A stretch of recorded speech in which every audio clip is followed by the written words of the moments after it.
if there is, heaven forbid, an attack in the United States like what we've seen in Paris in 2015 with the coordinated attacks, or Manchester, London Bridge attacks, Trump's already shown his hand. He immediately responded to the London attacks by saying, this is why I need the Muslim travel ban. The commentators on Fox News immediately started talking about internment camps as if it was a good idea.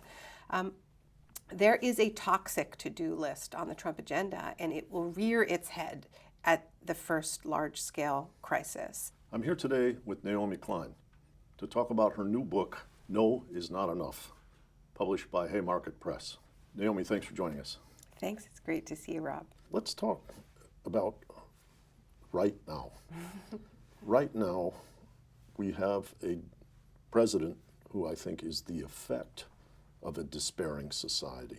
Will those who were aggrieved that stepped out for him be rewarded? Will things be repaired? I mean, one thing I would say is I think there's despair there for sure, but there's also panic, right? Yes. In that this is the panicked attempt to protect this system in crisis, right?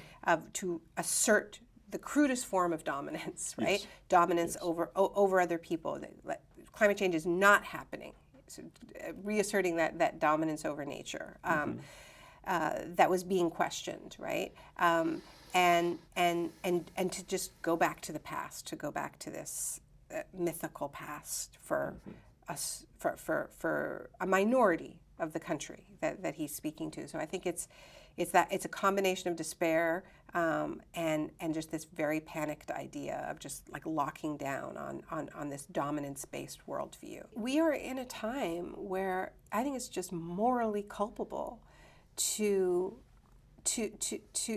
advance a economic project that so clearly is fueling the rise of fascism.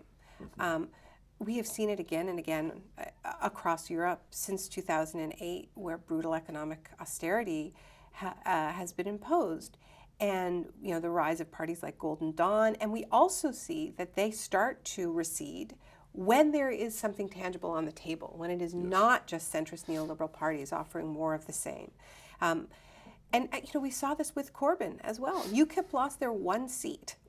This was a bad election in the UK for fascists. Left-wing economic populism fights fascism. I want that message out there.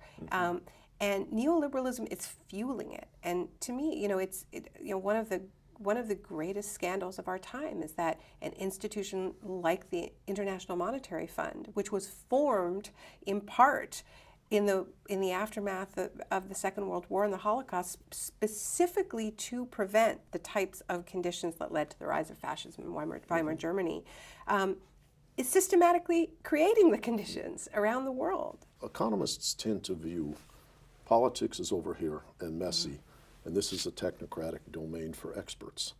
But the technocratic domain for experts, let us just say, is if it's abstract, which enables cruelty and is misspecified, creates an environment in politics where politics becomes deformed, becomes despairing and panicked, and can exacerbate the problems rather than attenuate them.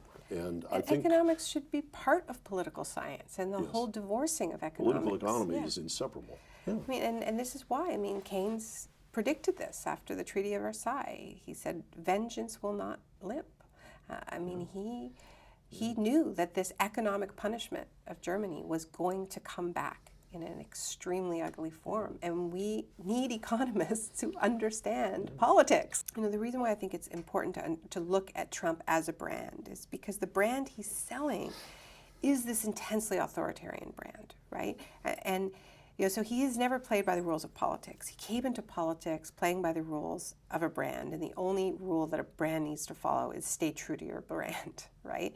And he had created this highly authoritarian brand built around the idea that if you are rich enough, you can do whatever you want. And that was the dream. That is the dream of the Trump brand. You can can fire whoever you want. You can grab whoever you want. You can You're live free however in you every want. respect. It is pure freedom through wealth. And he has invited millions of people to project themselves onto that dream and sold them little bits and pieces of the dream, a bottle of water, how to get rich quick book, Trump University. Now they're launching a new line of hotels, the American Idea, that is pitched, at the market that voted for him, because there's the Trump voters for the most part, can't afford to stay at Mar-a-Lago, visit Mar-a-Lago with its $200,000 a year membership fees. So now they're offering them, another piece of the Trump brand, another piece of the dream that they can afford. This is not a relationship of accountability, it's a relationship of aspiration. And so I think when you mix the power of that kind of marketing with the power of a presidency, and imagine how that will be marshaled in a moment of crisis, to say, he's already, asking for loyalty oaths, and, just staged a cabinet meeting where everybody pledged their loyalty to him very publicly. Imagine how this authoritarian brand is going to express itself in a moment of crisis. What kind of shocks unfold, and what kind of response do you dread seeing on the horizon? So, Trump has made these dual promises, right? One is, I promise to bring the drawbacks. I promise to protect your Social Security and your health care. I promise to take care of you, white workers. And I also promise to get rid of the competition. I promise to Chinese, Mexican, whatever. Yeah. And in the process, make you feel bigger. Put you back in your place of dominance, what you see as your rightful place of dominance over people of color, over women. So it's this dual promise, and the first one is unrealizable. He is not going to bring the jobs back. Not the jobs that people are wanting, which are not any old jobs. They were jobs that were a middle class, that bought a middle class life. Trump has no intention of doing that. He's planning to renegotiate NAFTA to make it more like the Trans-Pacific Partnership, to make it more pro-corporate and anti-worker and anti-democratic. Everything that he is doing on tax policy, everything in his budget is going to make people's lives worse, not better, in the working class and the middle class. So as that pact breaks, the first part, as he breaks that first promise, the need for him to make good on that second toxic set of promises around dominance over other people, those cheap thrills of dominating people of color and women, are going to be more important, because that will be the only thing he has to offer, right? That worries me a lot. And what we have seen so far is not really the shock doctrine. Trump is like a rolling shock all the time. What did he say? What did he do? And while we're focused on the Trump show, they're trying to advance this radical economic agenda. They haven't gotten it through Congress for the most part. Most of it they can't just do themselves. So what I am really worried about is what happens if they do deregulate the banks again, which they're not. Dodd-Frank was never enough, but it was something, and they're determined to undo it, to create conditions for more bubbles, more bailouts. That creates the conditions to go, oh, sorry, I just can't afford to protect your Social Security. We're in a state of emergency. We have to go after it all. We have to privatize it all.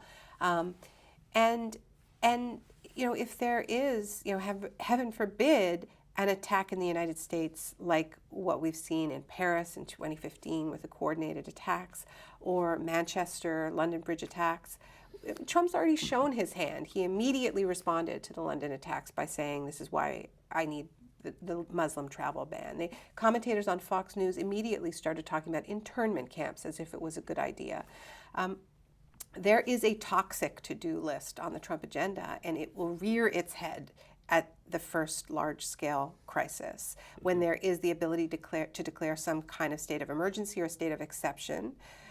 whether it's an official state of emergency or a kind of economic state of emergency where it gives a license to break all of those promises. And so I think people need to be ready, and there are ways to prepare for this. We need to, first of all, if we know what's coming, it'll be less shocking, and we'll lose less time trying to figure out what's happening. Be disoriented. Yeah. And it's important to know American history and how states of shock and states of crisis have been moments when precisely this has happened, whether it was 9/11, whether it was the Japanese internment after Pearl Harbor, whether it was the mass deportations of Mexicans during the Great Depression, whether it was the betrayal of reparations in the aftermath of the Civil War. The moments of shock have always been used this way in the United States, but there isn't a national narrative that has metabolized that in a way that there is a national narrative in other countries that have lived through large-scale crises and tried to learn the historical lessons of never again. So we need to learn those in a big hurry. We always need to follow the money and look at who's benefiting, and while we're all focused on whatever is grabbing headlines, you can bet that behind the scenes, Betsy DeVos and the Goldman guys are going to be ramming through their wish list, just like they did during Hurricane Katrina and other 2008, across Europe. But the most important thing, and this is why I call the book "No is Not Enough," is there has to be a counter plan. There has to be a plan for how to get at the underlying causes of why we are experiencing more and more of these types of shock. Well, and since the despair and panic you described is not alleviated just by getting rid of Trump, there has to be an affirmative vision of a society, a credible one. What can the American Democratic Party create? And so I think it's going to be a process outside of the Democratic Party that will organize social movements that will have to be much more diverse than Bernie's campaign was, that has a both more gender and ethnic racial. Yeah, that has an absolutely holistic vision of how economic inequality is inseparable from racial justice and racial injustice and gender injustice, and it doesn't just come up with a laundry list, but comes up with a coherent story of how race and gender and sexuality and citizenship and religion have been systematically used to advance this brutal economic project since the founding of this country, since the dawn of industrialization, that ranking of human life to advance a very brutal policy agenda. So it needs to be a story, not a list. And I see movements coming together, like the Fight for 15, the Movement for Black Lives, the Dreamers.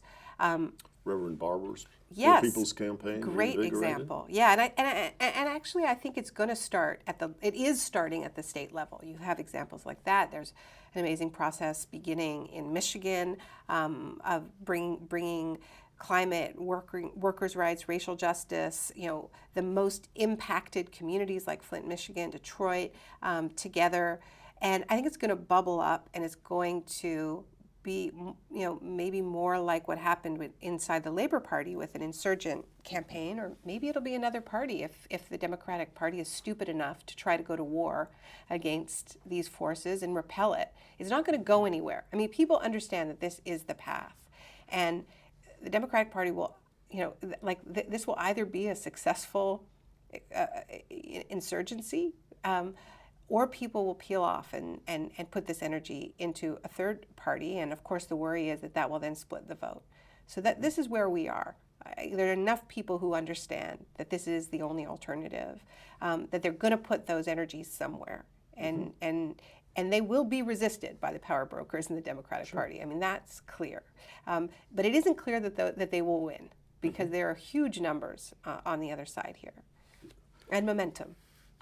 I had the good fortune this morning of watching you make a segment with Amy Goodman. And the good fortune is not only listening to you, but seeing my young daughters in your presence. How do I say? Your son, Toma, who you took with you around the Great Barrier Reef, is powerful motivation for changing the way things are from this socially and environmentally unstable trajectory. Yeah. But what I really want to underscore right now is you as a role model.